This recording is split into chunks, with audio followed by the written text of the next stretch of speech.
Hello, my friends. Welcome to my home studio in the beautiful Catskill Mountains in upstate New York. I'm John Morrell, coming to Instagram to do a review on the final of the 3 new Zed Creator fragrances. And the last one is Of the Immortals. There it is, Of the Immortals, which is a collab between Zaharoff and Curly Scents. And the fragrance creator on this is Gino Percantino. I'm saying that right.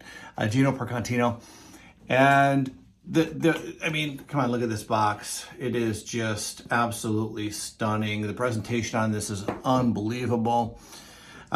People kept mentioning that I had the plastic on the fragrances. I didn't know that. I took it off for this so no one would mention it. I took the plastic off. There was plastic covering it to protect it, and I was keeping it on for that reason. I do that all the time. I keep the plastic on to protect it as long as I can, but I took it off because people kept mentioning it as if I didn't know. So I did take it off. But what a beautiful bottle. What a beautiful bottle.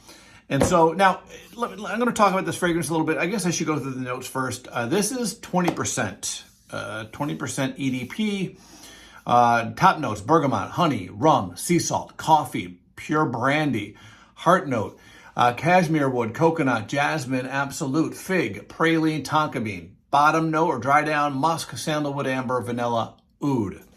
All right, so this fragrance is, now let me, for those of you who do follow me and maybe have watched my videos on YouTube, I did review Zaharoff Curly Scents collab, the first one, and it was, that one was, if you remember, I said it was almost like a naughty sexy, right? It was kind of dirty, that dirty leather, and it was like, it's hard to explain. To me, it was like if someone had it on, you knew you're going to have some fun that night. That's what that was to me. This one's a little different. This one is also sexy, but this, to me, is more upscale sexy. This is more alluring.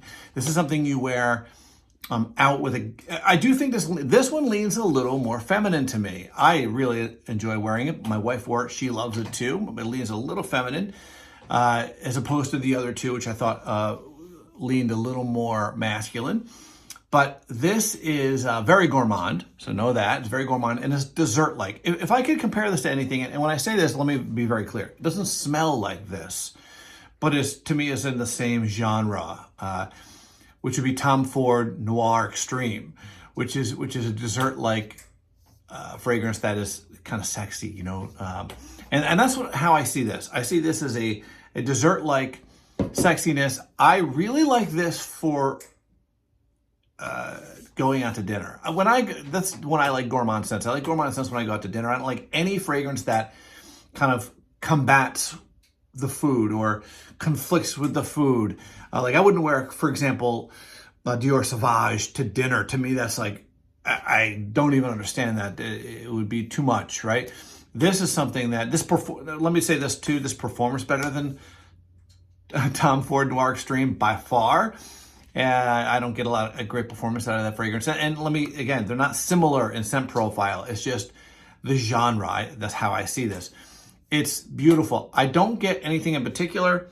I have it on today. I'm wearing it today. But it is very dessert-like.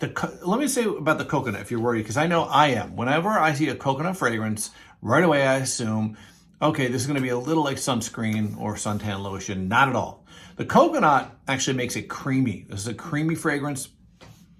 It doesn't come across as this super strong coconut. All it does is kind of thicken the fragrance and make it creamy. That's what I get out of it. And I can tell you this because my wife absolutely hates coconut fragrances. She hates it. When I wear it, she's like, ugh, you smell like you're wearing suntan lotion. She put this on and she loved it. She was surprised because when I said there was coconut in this, she's like, I'm not going to like this. And she put it on. She goes, oh, I really like this. So the coconut doesn't come across as coconut really at all. There's just a tiny bit, sweetens it a little. But again, you have the honey and the rum that do that too.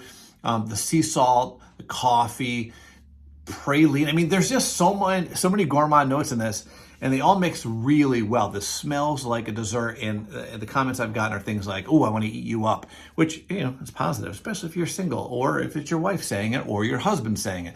So this is a really, really gourmand fragrance, and I think it's very sexy, but it's more upscale sexy than her first fragrance. which I enjoy as well. I love that fragrance. I love them both. But they're although they're both gourmand, completely different times to wear them, in my opinion. I do believe this is a going out, dressed up, elegant. I'm going to say this is an elegant fragrance. And I think people are going to be really drawn to you with this. So as far as performance, I'm getting 8 hours out of this, maybe a little longer, but about, let's just say 8 hours on my skin. It doesn't fill a room. This isn't going to fill a room. This is something where I think people are going to need to come about 2 feet from you to get in. But again, it's going to draw people in. They're going to all of a sudden get a little closer, right? So this is, for me, this projects about 2 feet for a good while. Obviously as time goes on, it gets a little closer to the skin, but it's always there. It's there for this is something that radiates off your skin pretty well almost the entire time. 8 hours, it really becomes a very close skin scent, maybe 7.5, 8 hours in. But it's it performs really, really well, and it just smells divine. So that's what I have to say about the Immortals. I really enjoy it. I think you might too. If you like gourmand fragrances, this is one of the best. This is one of the best.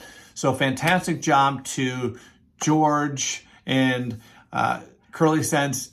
Fantastic job, really. And I love this. So I don't know. They just keep putting out bangers. They do. So all 3 of these fragrances to me, and I'm telling you, since I've got the 3 fragrances, I've been testing them, and I really haven't worn much else.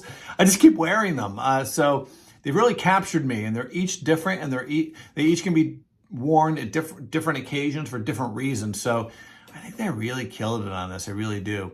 So do I see this as a flanker to the first fragrance? Maybe. I think to me this could be worn out again to something elegant, and then the other one can be worn at home, waiting, maybe in a sexy outfit. I don't know, but thank you very much for creating these fragrances. Y'all killed it. Yeah.